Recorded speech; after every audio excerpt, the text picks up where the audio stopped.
It's time to take a ride on the Steelers Afternoon Drive with our co-hosts, Alan Saunders and Zachary Smith.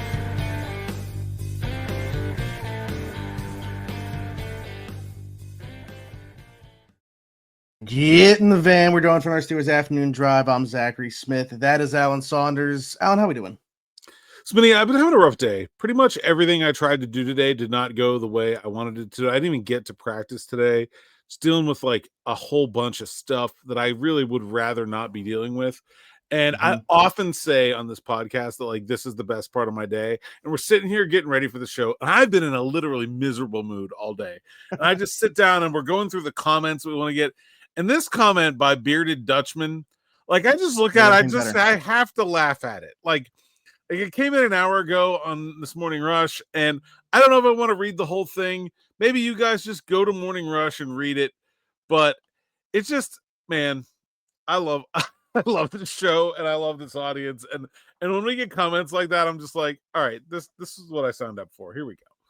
Yeah, I don't want to read this whole thing. Also, like, you know, I think as a fan, we definitely fall into tarnishing some players' names, and I'm all for it and good fun. Some of the ones that were thrown in here, I'd rather not read, but like the point of it, I could definitely agree with. Year after year, analysts and water brain morons in the mainstream national media, coupled with PFF useless garbage, predict the Steelers to finish last in the division or miss the playoffs. And year after year, Mike Tomlin takes a team full of misfits, and then we got some names in here. Although Kenny Pickett literally just had his name, Kenny Pickett, thrown in there. So I thought that was nice for Kenny. Just Matt Fields, Krusty Russell Wilson, Crash Out Pickens, et cetera, et cetera. There was a name thrown in there if you guys would like to go read it about Mitch Trubisky as well.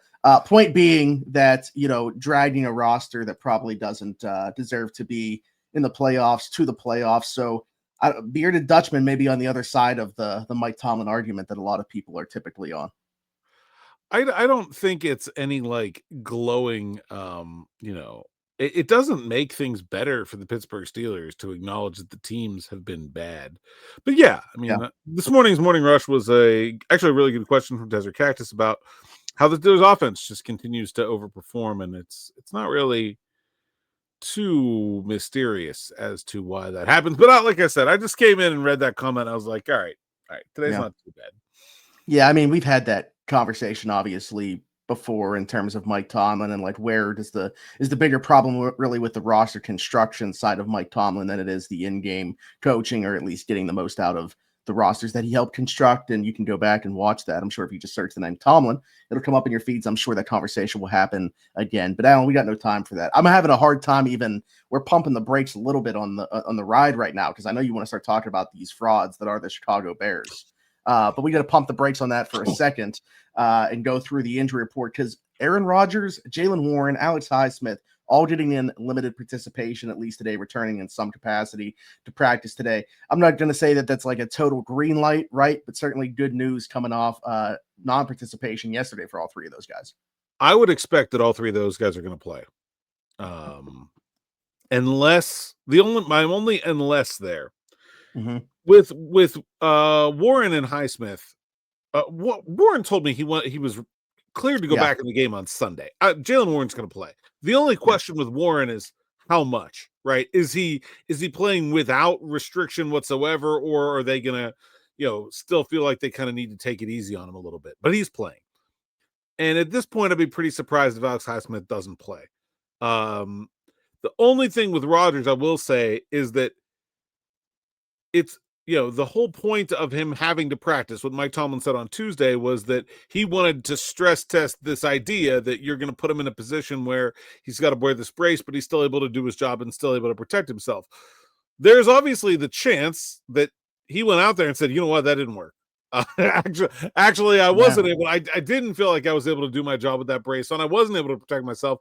Okay, well, they give themselves another chance to try something. Maybe they're going to try something different tomorrow, right? Maybe it'll be a different kind of brace, or maybe it'll be a different game plan in terms of, you know, under center versus shotgun, or, you know, can he hand the ball off, or does it have to be all tosses? And then you get to a situation where you say, okay, Arthur Smith, you can have Aaron Rodgers, but he can't go under center and he can't hand the ball off. And it's like, all right, do you even want to really do that? So there's probably some stuff to still work through on the Rodgers front. Anticipating Mike Tomlin will let us know what's going on after practice tomorrow. But the other two guys, I'd be pretty surprised if they don't play. Mm-hmm. And even in the case of those two guys, to your point about like how much are they going to? That's like the good news is we've seen what Kenny Gainwell can do and replace, and and obviously Herbig in place of Alex Highsmith. So we know what those two guys can do if they have to take on a larger role, and it's kind of like pitch count work, if you will, for Highsmith first came back from the ankle injury. He played a pretty limited snap count. I think Warren. Because Warren. They came off a bye, right? Yeah, so he had an extra week to come back when he missed. Wasn't that both? I think they both returned against the Browns after we had. Yeah, I don't remember Warren being especially limited against the Browns, but Highsmith definitely was. Mm-hmm. Yeah. Okay. You said that made you laugh, Alan. We have some comments here that have given us some money, which I mean.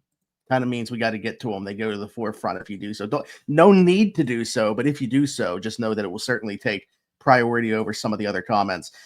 We got something from Shower in My Socks, 3565. This was actually just an hour ago that this came in. I mean, I had a really bad day, but I did not shower in my socks. I mean, that sounds like one of the worst things that could happen to your day. Yeah. Does Shower in My Socks also sleep in his socks? That's what I want to know. I hope he doesn't sleep in the socks that he just showered in, because that sounds even worse.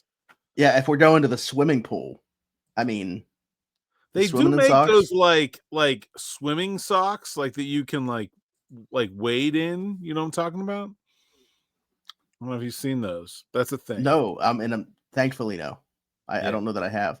Yeah, that is a thing. But I don't know why you'd be showering in them. No idea. Anyways, love the show, guys. One of the best parts of his day. My question is, do you guys think that the top teams in takeaways playing each other, that we'll see a lot of turnovers, or could there be a big emphasis on protecting the ball because each team knows that is the case on the other side? We'd love to hear y'all's thoughts on this. Thanks. Keep up the great work. Yeah, that's an interesting question. You know, I don't think any team ever goes into a week saying like, you know what we're going to do? We're going to be just fast and loose with the football this week. We're just going out here to be careless, right? Like, you know, just YOLO ball. Just that's all that the offense draws up on the whiteboard. I don't look at the Chicago Bears defense, and this is where like the luck versus. Like, I don't look at the Chicago Bears defense and be like, oh, man, you really got to be careful with the football against them. Like, I understand they lead the league in turnovers. And in fact, they lead the league in turnovers by a fairly significant margin. It just looks fluky to me. It does not look like what the Steelers look like, which is a team that is among the league leaders in turnovers year after year after year after year. A team that has devastatingly effective pass rushers. And we all know that the pass rush is where almost all the turnovers come from, whether it's hitting the quarterback and stripping the ball, whether it's pressuring the quarterback and forcing an interception, pressuring the quarterback, forcing a tip or an overthrow, which leads to interceptions. But the pass rush is where turnovers are created. And I don't think the Bears have particularly effective pass rushers. I mean, there's no TJ Watt over there. They're not. Yeah, I don't think that they're getting the return on investment of Montez Sweat, to be quite honest with you. I don't think that that's panned out quite the way that they would have liked. Yeah, there's not even like an Alex Highsmith. I mean, who is their best edge rusher? There's no one over there that should really scare you. And their corners.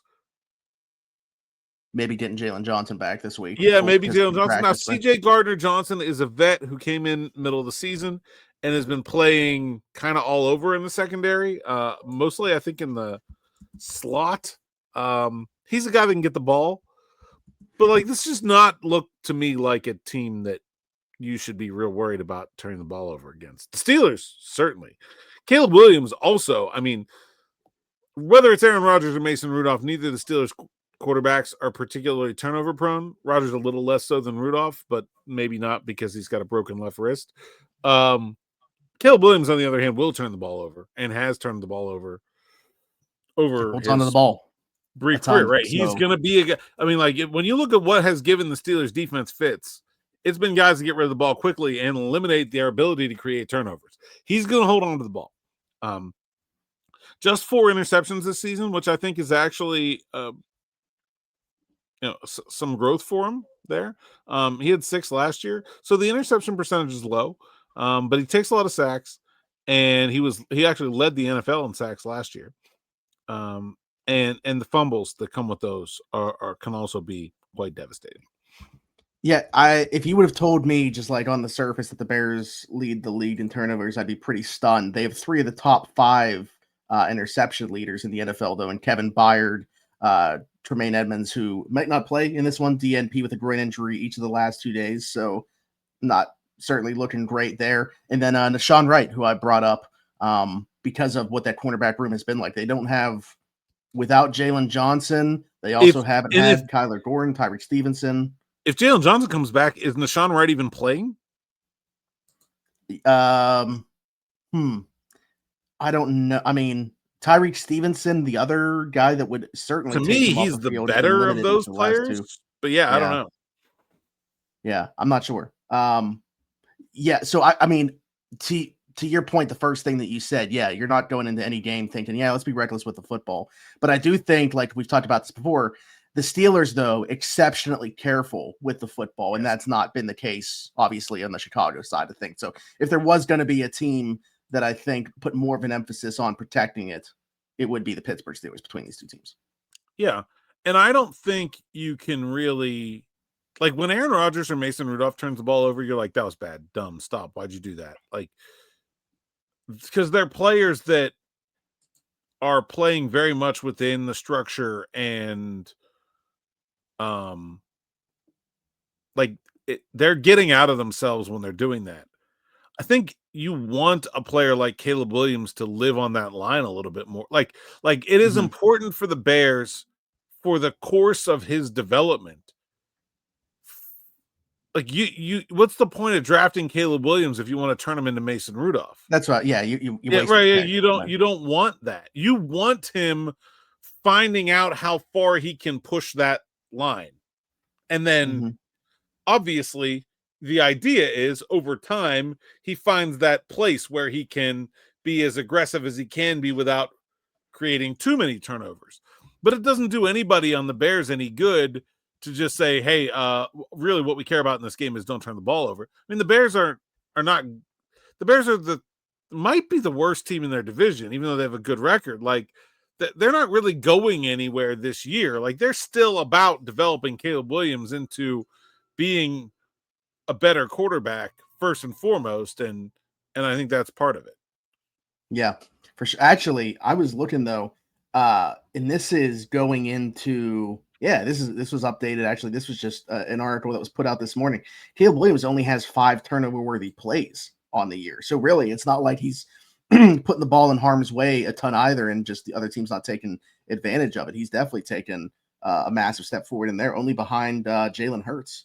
So, but the one thing is he does hold on to the football. Now, we did have the conversation with Justin Herbert going back to that game on Sunday night. And while it wasn't necessarily to the degree of, a Joe Flacco or Jordan Love, he did get the ball out quicker than he typically would in that one. Now, obviously, without having his tackles, it's not like that is one area where the Bears aren't necessarily ravaged with injury. It's not like Caleb's going to do anything necessarily to completely change that aspect of his game. But I will just say we've seen quarterbacks that typically have held on to the football decide to speed it up against the Steelers defense just a couple weeks ago in Justin Herbert. Yeah, and I think this is a good offensive line. It's not great. It's a weird mishmash of like some older guys, and then like Darnell Wright was a first round pick who's been pretty okay as a right tackle. But the Steelers should still feel like they have an advantage there. Drew Dahlman's a great athlete. Don't necessarily think he's like a actually like great player though. Left tackle, I don't even know. Is it Braxton Jones or who's the other guy that's been playing for them over there? Theo Bernadette. Yeah. And then the guards, I mean, they basically got handed them. Like Jonah Jackson, I get it didn't work out with the Rams, and then Joe Tooney, who Chiefs had to shed salary on. So 2 vet guards, which are still very good. They're good. Yeah. Yeah, the thing about the Bears is they run the ball. Like, I think that's the biggest reason why their turnovers are low. They really are a running offense, like first and foremost. And even when they and the quarterback run will be a part of that. And then, when they throw the ball, the tight ends are really heavily involved. Yeah. So, and generally speaking, those are going to be less risky kind of plays. So I just feel like they kind of have this offense that's, obviously it came with the Detroit Lions. I don't have the numbers in front of me, but I don't feel like the Lions have turned the ball over very much over the last few years either, because it just is not a high risk offense. Have we, I was trying to go back through. I don't think so, because we haven't played the Ravens yet. Probably haven't played a team yet that have like a tight end room like this, where you have at least two guys that are pretty good pass catchers in that way. I don't think that we've seen that. Njoku and Fannin, maybe. Yeah, but I'm just trying to think totally of how differently they're going to defend. Kinds of guys. Like Njoku and Fannin are basically wide receivers out there. These two guys are like two real traditional tight ends, talking about Cole Kmet and Colston Loveland. And I think, really kind of interchangeable in that way that makes 12 personnel so dangerous when teams that run it, is that you can be very symmetrical. And you really force defenses to be boring, I think, when you do that. And so I like this offense a lot from what I've watched. In that I think it makes a lot of sense for a young quarterback who isn't like playing great by any, like, it's not like he's like anywhere near the top of the league, and it's got a passer rating of 90. It's just basically like replacement level starter stuff, but we'll see where things go as he. I think the most impressive person when you watch the Chicago Bears offense on tape, to me, is Ben Johnson. Like, even when the offense isn't lighting up, I agree with that. And Swift, I think Swift is really good. I like the other back too, Kyle Monungai, 7th round. Yeah, he came out of Rutgers, right? Yeah, he's good. I like DeAndre. I've always liked DeAndre Swift. I feel like he is a player that has always been able to be, except for the 1 year in Philly where he really was like a star.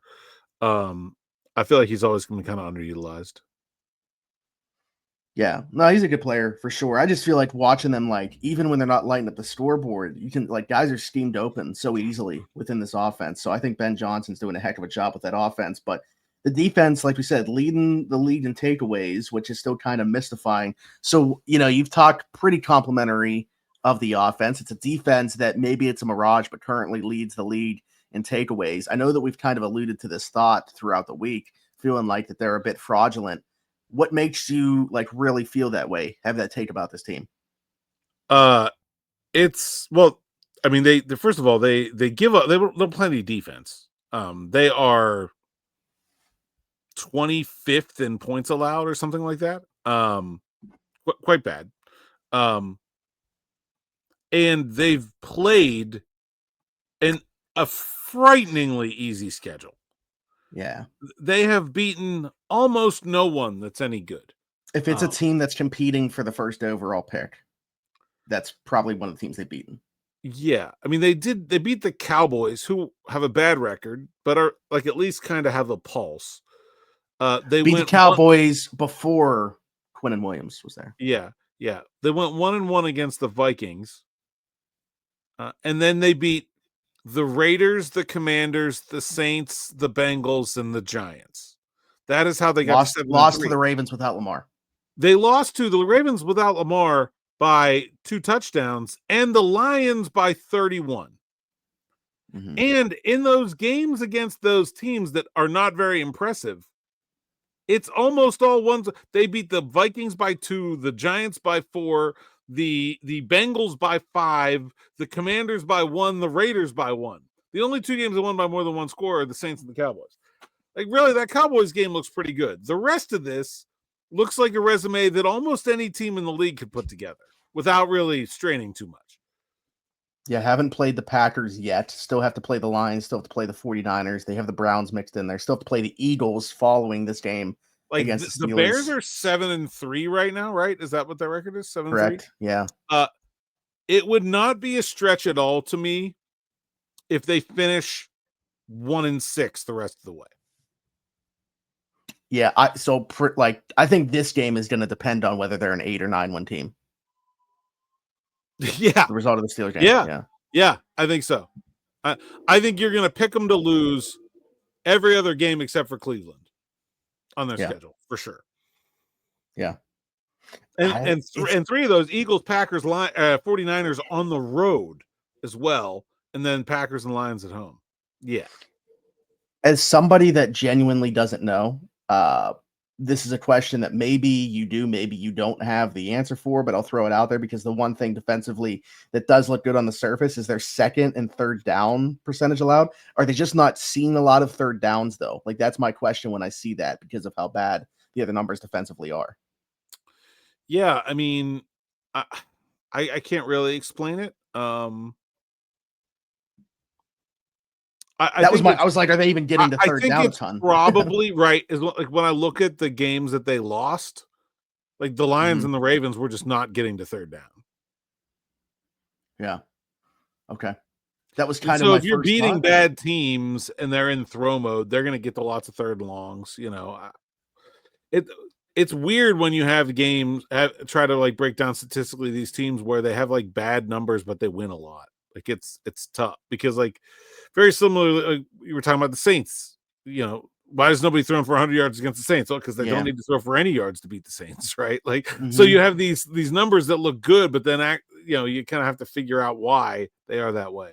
It's like when the Steelers were, an offensive juggernaut, and I'm not saying that they had like a good secondary, but like consistently they would be like first in the league in sacks, 32nd in yards allowed through the air. When teams are playing catch up against them, you're going to give up a bunch of passing yards. So I think it all requires more context. Point being that this is not a very good defense. We'll see how many bodies they do get back. I mean, both linebackers have been DNPs to start the week. Edmonds and TJ Edwards, both DNPs with a groin, and then Edwards a hand and a hamstring injury. I asked you who the left tackle was, Theo Bennett. He just popped up today, limited with a quad injury after not having anything yesterday. So he was a full practice, and now he's going in the wrong direction. So we'll see what happens there. Maybe they get Jaylen Johnson back. That would be obviously massive for them, full participant today. But yeah, not going in the right direction. Anything else to say about the Bears before tomorrow? Obviously, we're going to do the preview and prediction stuff tomorrow, so I didn't want to dive into anything too much today. But I know that you've been. No, I just wanted to call the Bears frauds on the record before we got to the end of the week, basically. Okay, all right, good stuff. Steven gave us $10. That's not fair. They're not like. They get credit for beating the bad teams. I just I don't think and look, I don't think anybody out there is saying it's not like their Super Bowl odds are great either. Like I think everyone's pretty. They're still not favored to win the division. I mean, similarly to the Steelers, they're still not favored to win the division, despite leading it. They're actually at third best odds still to win the division. I would agree with that. Yeah. So. Yeah, maybe it's more. I'm somewhat impressed that they're 7-3. You can go through and obviously pick it apart and say, based off this, they're probably not Super Bowl contenders, but they're still, I think, ahead of where I thought they would be in the first year of Ben Johnson. So, Stephen 116th gave us $10 here. Appreciate you, Stephen. If Broderick's play doesn't improve significantly by the end of the season, probably won't be a fifth-year option for him. So what level of importance would you place on acquiring a left tackle in 2026? Obviously, would still need quarterback, wide receiver, potentially defensive line with who knows what's going on with Cam, cornerback also obviously down the road as well.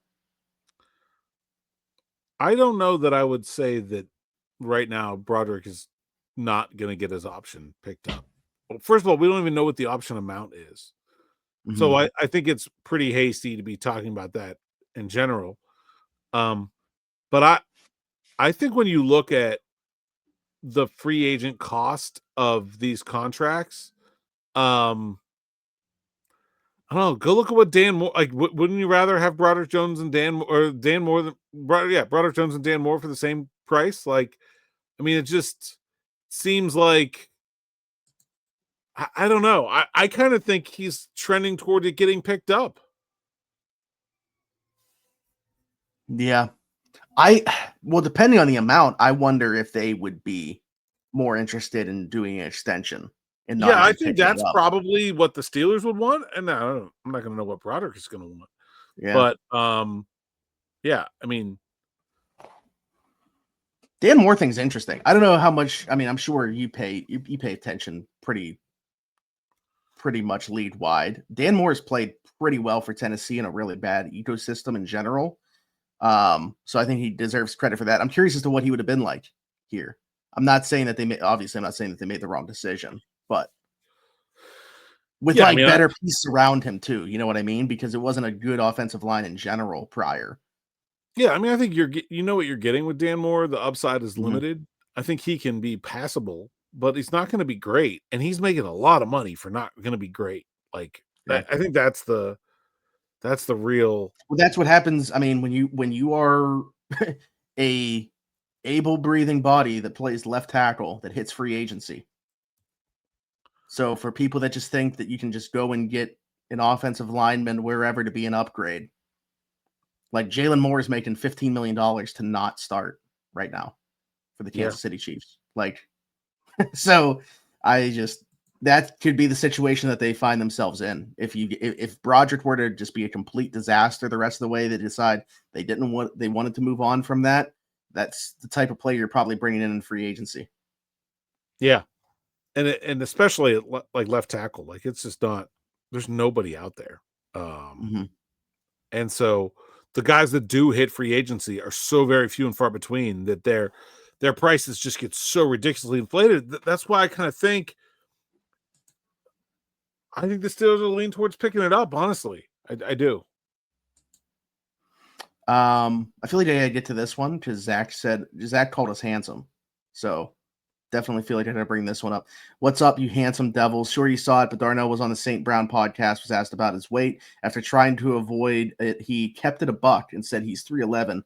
Was mentioned that the team, and probably every team, does weekly weigh-ins. If the team is doing weekly weigh-ins that fall into the stay in-house, it seems like no one on earth knew his actual weight. I guess I'm surprised the league doesn't mandate them to update the roster and list him almost 50 pounds lighter than he actually is. The one thing that I'll say here in terms of no one on earth knowing his actual weight, that's not true because I feel like we've talked about the fact that that's probably within the range that he is on here. So I knew the ballpark of where he was at. Yeah, if you'd have asked me, I would have said like 310. Like that's about where he's been since the end of training camp. He's been bigger than that, and I'll say this too: he's been bigger than that in the past. That is a down to 311 number. Yeah, for Darnell Washington. Team weighs in every Thursday, with some exceptions. I don't know. They're weighing Boswell. You know, like I don't know. Maybe they are. Maybe they're not. But team weighs in every Thursday. No, that number never goes out to the public. No, they never update the roster. If Darnell Washington ends up moving to offensive line, puts on another 50 pounds, and is out there playing at 360, he's still going to be listed at 265. That's just not something that ever change. The work it would take to keep those accurately updated, they just don't see it as being worthwhile.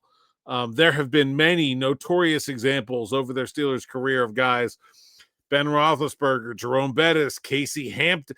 Casey Hampton was probably pushing 4 bills and was listed at 325. Like, it's just like there's no, like, none of those guys, again, they just, you are the weight that you are at the NFL Combine for the rest of your NFL career, as far as everyone is concerned, for like the roster purposes. I am 12. That's how Darnell showed up. I am 265 pounds. All right. Put it down. Yeah. What he is forever. Yeah, all right. And then the last thing that I want to get to here, I like that this just is a person's name, which is, by the way, misspelled, but that's all right, Kez. And then a question mark, like nothing else about him. Doesn't say, will we see this guy this week? When can we expect? Oh yeah, I like this one too. This is why I actually like this, just because of the delivery. Yeah. So they said, I hope this wasn't him calling this player ass, but Asante Samuels with an A. Question mark. That's it. Not when will we see him? Not is he going to figure into the mix this weekend? Just the name with a question mark. I love the Yinzer necessity to just put S's on things that doesn't have them. Like, he can't be Asante Samuel in this town. Like, he will be Asante Samuels. Changed a little bit of everything. Whether he excluded Junior. Yeah, whether he wants to be or not, he is Asante Samuels in Pittsburgh. Like, that's what we do. If you have something that looks like it ought to have an S on it, we're putting it there. It doesn't matter if it belongs there or not. Or like if it ends in an S, well, and this isn't just a Pittsburgh thing, but it drives me nuts when people do this. If it ends in an S, just put an apostrophe for no reason. Yeah. You put an apostrophe wherever you want. There are no rules. But we're definitely gonna put that S there. Yeah. I wonder if Joe Burrows is coming back. Joe Burrows. Yeah. Anyway, Asante Samuel, do we think that I feel like it's kind of the play of James Pierre has put the thought of Asante Samuel potentially on the back burner for a lot of fans. But at the same time, do you think from like his side, it's going to be like, hey, I signed here with the idea of thinking sooner rather than later I would be elevated. So I'm not saying it's going to happen right now, but do you think in like a week or two, if he still hasn't been brought up, then there's got to be some potential concern about him getting poached? Yeah, I would agree with that. I don't think they need him this week. I think Slade's going to play. They could still use an extra corner. They've been playing short a corner all season. So like, it's not crazy to dress him. And they've been like dressing Trey Sermon for specialty, like, just as easy. Would you rather, really push comes to shove, would you rather have Asante Samuel available to you or Sebastian Castro? Like, I don't think it's really hurting me to scratch Sebastian Castro to play Asante Samuel. I don't know how much special teams they have him in right now. I think that's probably the next step for that, is if week one was about getting him in game shape. I think the next thing will be figuring out a job for him to do. You're not going to dress a backup corner who doesn't play special teams. And so that's probably Bishop. Yeah. For anybody that was questioning what exactly was going on there, it's hard to get a helmet that way. It's hard to make a 53 that way in general. So, I don't know. I feel stronger about this being an MVS week than I do an Asante Samuel Jr. week if I was picking one of those two to be elevated. Although Keyshawn Williams full participant today, so maybe not. Yeah. Okay. Well, I'm not saying for sure either one. If I had to pick one, it would be MVS. And the other thing that I wanted to get your opinion on before we get out of here was, despite Mike Tomlin saying about Darius Slay returning to his starting role, do you think that's going to play out that way? Well, I don't know. You had a tweet today that seemed to suggest that maybe you think it won't. I do believe that. That's why I wanted your opinion. Why do you believe that? I think there's a little bit of, I don't know if gamesmanship is the right word. I think that there's some publicly protecting the vet here. I think it's easy to maneuver around with the words saying he's going to be the starter. Maybe he does play the first snap. I just think ultimately James Pierre will end up playing more snaps than Darius Slay. I haven't watched enough of the defense at practice to feel like I have a good read on this, but I think, to me, I think it makes a lot of sense to limit Slay to obvious passing downs against a team that wants to run the ball and wants to play two tight ends as much as the Bears. And whether you call that a starter or not a starter, I think is kind of irrelevant. Oh, actually, let's throw this one in here real quick. Wango Tango, mainly because I love the name. Is there a role to be had for James Pierre in the slot? No. One time I asked Pierre, maybe last year, hey, do you ever play any nickel? He goes, me? No, man. Well, there you go. So take it from the man himself. No, don't think that's right. I think sometimes when you see those bigger bodied guys, people ask that question because of teams will flex their tight end out there and use him as like a bigger slot receiver too. And if you're looking for like a way to match up with that, conventional wisdom tells you look for a bigger body guy that can play there. But yeah, I would say James Pierre being confused by it and then the reaction in general would suggest that's not going to happen. So yeah, no, he was pretty clear about that one. And they got other guys. I mean, Eccles has been fine. Obviously, like Jalen Ramsey could do that if they had somebody else to play that free safety spot. But I'm curious about Darius Slay. The tackling is the issue. That's why I think pass down. Yes. Yeah. Pass down. Yes. I agree. I think the Cam Sutton role for Darius Slay, inside, outside, pass down corner. I'm down with that. Really, I mean, it's a shame about Corey Trice because he would be perfect for that. Yeah. Now there's a guy. There's a bigger body guy that could go play in the slot. I can't talk about it anymore. That's been my guy, and I got to